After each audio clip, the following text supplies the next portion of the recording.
ನಮಸ್ಕಾರ ವೀಕ್ಷಕರೇ, ನ್ಯೂಸ್ ಕನ್ನಡಕ್ಕೆ ಸ್ವಾಗತ. ನಾನು ಸತೀಶ್ ಹೊಸಹಳ್ಳಿ. ಕುಮಾರಸ್ವಾಮಿಯವರು ರಾಜ್ಯ ರಾಜಕಾರಣಕ್ಕೆ ಬರ್ತಾರೆ ಅನ್ನೋ ವಿಚಾರದಲ್ಲಿ ಒಂದು ಟ್ರೇಲರ್ ಕೂಡ ರಿಲೀಸ್ ಮಾಡಿದರು.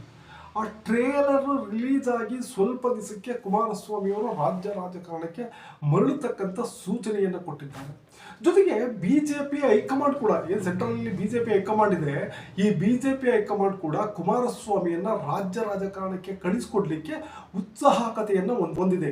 ಕಾರಣ ಏನಂದ್ರೆ, ಯಾವ ಕಾರಣಕ್ಕೆ ಅವ್ರನ್ನ ಸ್ಟೇಟಿಗೆ ಕಳಿಸ್ತಾ ಇದೆ, ರಾಜ್ಯ ರಾಜಕಾರಣಕ್ಕೆ ನೀವು ಹೋಗಿ ಅಂತ ಬಿಜೆಪಿ ಗೌರ್ಮೆಂಟ್ ಹೇಳ್ತಾ ಇದೆ, ಬಿಜೆಪಿ ಹೈಕಮಾಂಡ್ ಹೇಳ್ತಾ ಇದೆ ಅಂತಂದ್ರೆ, ರಾಜ್ಯ ರಾಜಕಾರಣದಲ್ಲಿ ಅಂದ್ರೆ ಬಿಜೆಪಿ ಏನು ಕರ್ನಾಟಕದಲ್ಲಿ ಬಿಜೆಪಿ ಲೀಡರ್ಗಳಿದ್ದಾರೆ, ಓಡ್ ಕ್ಯಾಪ್ಚರ್ ಮಾಡ್ತಕ್ಕಂಥ ಯಾವೊಬ್ಬ ರಾಜಕಾರಣಿಗಳಿಲ್ಲ. ಇಲ್ಲಿ ಯಾರಿದ್ದಾರೆ ನೋಡಿ ನೀವು. ಉದಾಹರಣೆಗೆ ಯಡಿಯೂರಪ್ಪನವ್ರನ್ನ ಹೊರತುಪಡಿಸಿ, ಯಡಿಯೂರಪ್ಪ ಈಗ ನಿವೃತ್ತಿಯನ್ನು ಅಂಚೆಗೆ ಬಂದು ಸೈಲೆಂಟಾಗಿ ಕೂತ್ಕೊಂಡ್ಬಿಟ್ಟಿದ್ದಾರೆ.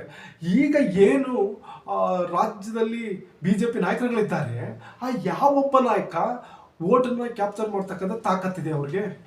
ಆರ್ ಅಶೋಕ್ ನೋಡಿ ಯಾರಿಗೆ ಓಟ್ ಹಾಕ್ತಾರೆ, ಈ ವಿಜಯೇಂದ್ರ ನೋಡಿ ಯಾರು ಓಟ್ ಕೊಡ್ತಾರೆ, ಯಾರಿದ್ದಾರೆ? ಇಂಥವ್ರು ಮುಖ ಇಟ್ಕೊಂಡು ಹೋಗ್ಬಿಟ್ರೆ, ಕಳೆದ ಏನು ಡಿ ಕೆ ಶಿವಕುಮಾರ್ ಮತ್ತು ಸಿದ್ದರಾಮಯ್ಯ ಹೋದ್ರಲ್ಲ, ಅವ್ರು ಹೋದಾಗ ಓಟ್ ಕ್ಯಾಪ್ಚರ್ ಮಾಡಿದ್ರು ನೋಡಿ, 136 ಸ್ಥಾನಗಳನ್ನು ಗೆದ್ದಾರಲ್ಲ.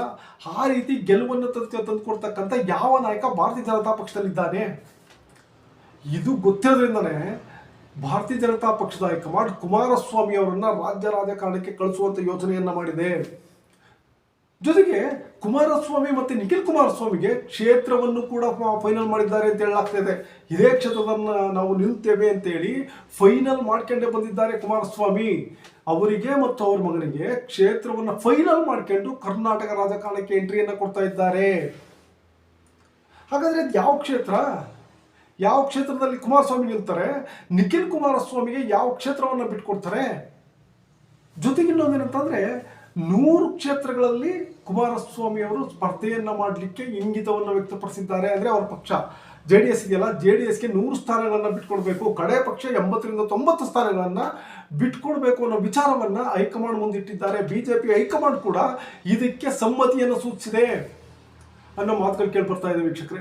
ಸೊ ಹಾಗಾದ್ರೆ ಯಾವ ಕ್ಷೇತ್ರದಲ್ಲಿ ನಿಖಿಲ್ ಕುಮಾರಸ್ವಾಮಿ ನಿಲ್ತಾರೆ, ಯಾವ ಕ್ಷೇತ್ರದಲ್ಲಿ ಕುಮಾರಸ್ವಾಮಿ ನಿಲ್ತಾರೆ, ಜೊತೆಗೆ ಹಾಗಾದ್ರೆ ಇಲ್ಲಿ CM ಅಭ್ಯರ್ಥಿ ಯಾರು, ಎಲ್ಲವನ್ನ ನಾನು ನಿಮ್ಮ ಮುಂದಿರ್ತಾ ಹೋಗ್ತೇನೆ ವೀಕ್ಷಕರೇ. ಅದಕ್ಕೂ ಮೊದಲು ನೀವು ನಮ್ಮ ಚಾನಲ್ನ ಸಬ್ಸ್ಕ್ರೈಬ್ ಮಾಡಿಲ್ಲ ಅಂದ್ರೆ ಈಗಲೇ ಮಾಡಿ, ಪಕ್ಕದಲ್ಲಿರ್ತಕ್ಕಂಥ ಬೆಲ್ ಬಟನ್ ಕ್ಲಿಕ್ ಮಾಡಿದ್ರೆ ಎಲ್ಲ ಅಪ್ಡೇಟ್ಸ್ ನಿಮ್ಮನ್ನು ತಲುಪುತ್ತೆ.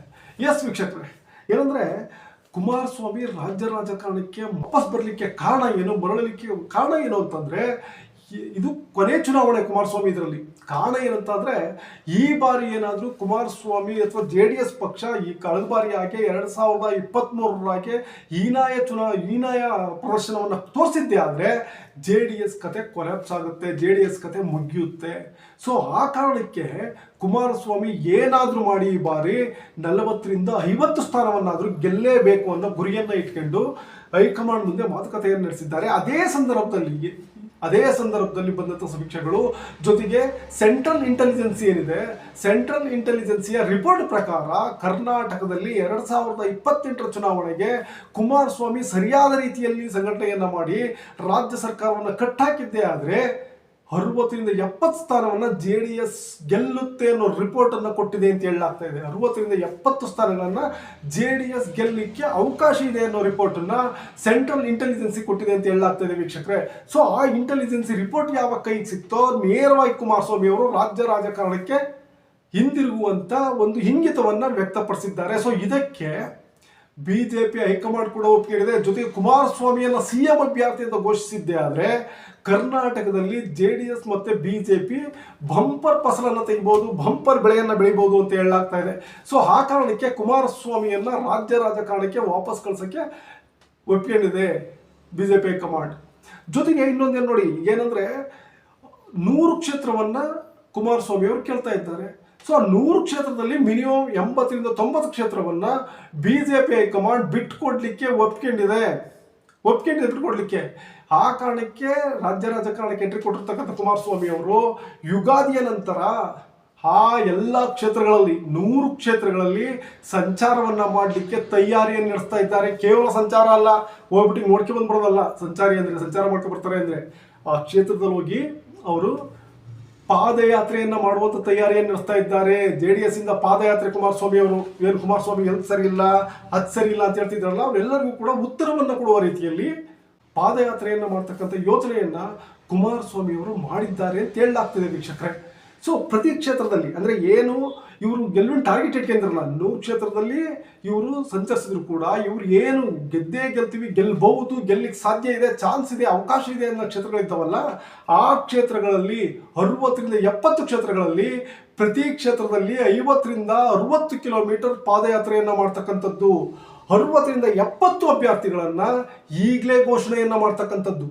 ಇದು ಅಚ್ಚರಿ ವಿಚಾರ. ಯಾಕೆಂದರೆ ನೋಡಿ, ಇನ್ನೂ 2 ವರ್ಷ ಚುನಾವಣೆ ಇನ್ನೂ 2 ವರ್ಷ ಇದೆ. ಆಗಲೇ ಕುಮಾರಸ್ವಾಮಿಯವರು ಅಭ್ಯರ್ಥಿಗಳ ಪಟ್ಟಿ ಮಾಡಿದ್ದಾರೆ.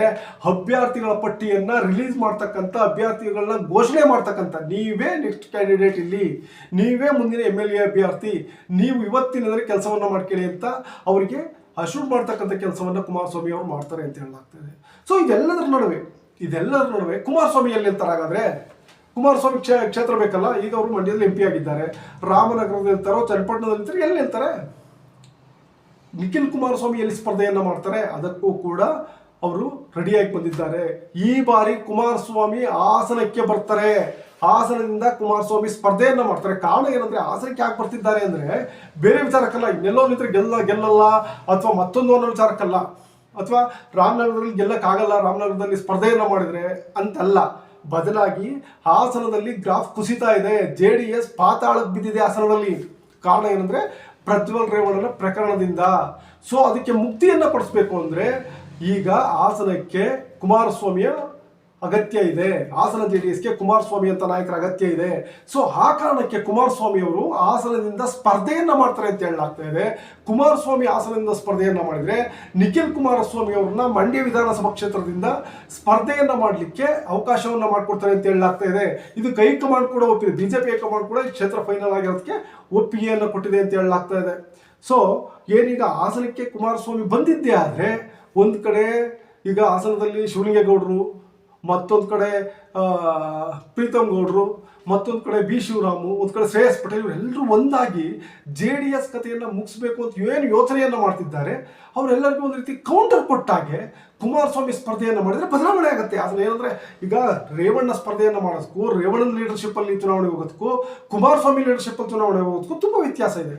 ಕುಮಾರಸ್ವಾಮಿ ಅವರು ಮತ್ತು ದೇವೇಗೌಡರು ಸ್ಪರ್ಧೆಯನ್ನು ಮಾಡಿದರೆ ಹಾಸನದ ಫಲಿತಾಂಶ ಚೇಂಜ್ ಆಗುತ್ತೆ.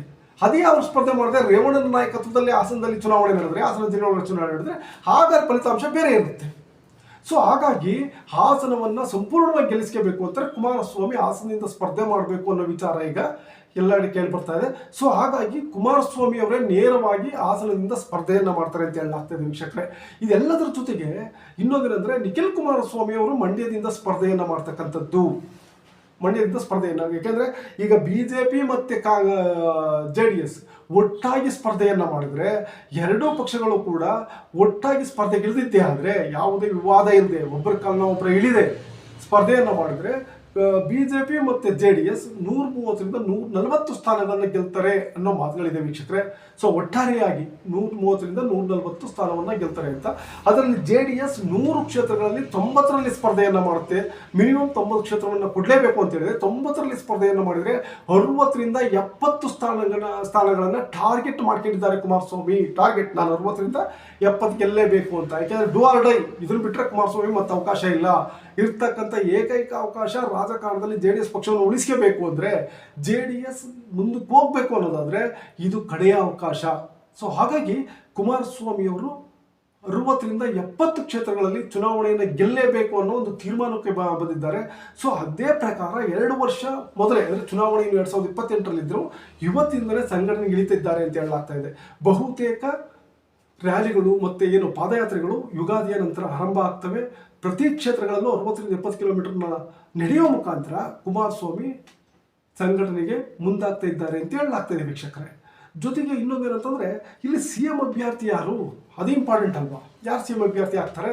ವಿಜಯೇಂದ್ರ CM ಅಭ್ಯರ್ಥಿ ಆಗ್ತಾರಾ ಅಥವಾ R ಅಶೋಕ್ ಆಗ್ತಾರಾ?